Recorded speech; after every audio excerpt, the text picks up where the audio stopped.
It seems, however, that this wasn't really an investigation by the Air Force, but an attempt to push an idea off on the witnesses. Quintanilla tried to get Spower to accept the Air Force explanation. He said, "I don't know whether you realize it or not, but there are at least 30 satellites that are visible to the naked eye, and these things have a northeasterly and southeasterly component. And I checked thoroughly, and this is why I made the determination specifically because of the directions which you gave me, that you had first spotted the satellite coming over and then focused on Venus. Venus, at that night, that's a typical night, was at a magnitude of minus 3.9, which is the brightest thing in the sky except for the moon." Spower responded, "Well, I don't know anything about it, but I'm under the impression that you are saying I have a misconception of—" "No, you aren't, Dale. It's not a misconception, Dale. You're not the first to chase that." "No," said Spower. Each engineer had the opportunity to observe a flying saucer through binoculars for a period exceeding 60 seconds. The drawings produced by these witnesses were extremely detailed. The intelligence information on this case is missing from the Project Blue Book section of the microfilm record at the National Archives.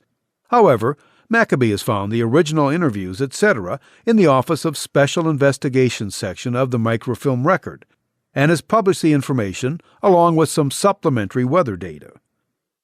Air Force writers had suggested it can never be absolutely proven that flying saucers do not exist.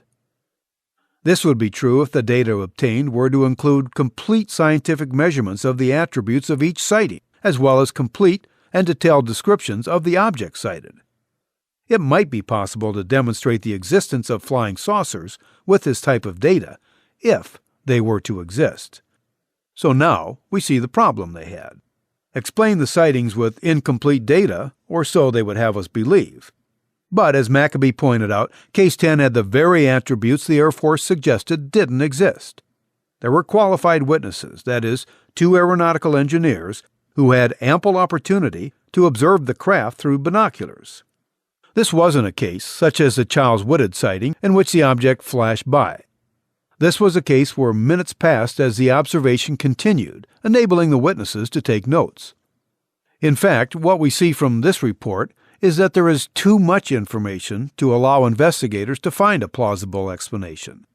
They have all the information they could desire from the location and exact time to the descriptions of the craft, including detailed drawings.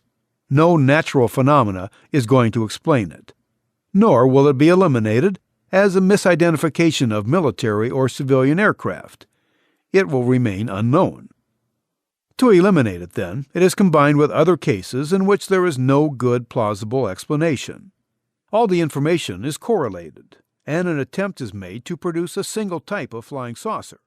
The assumption seems to be that if flying saucers were real,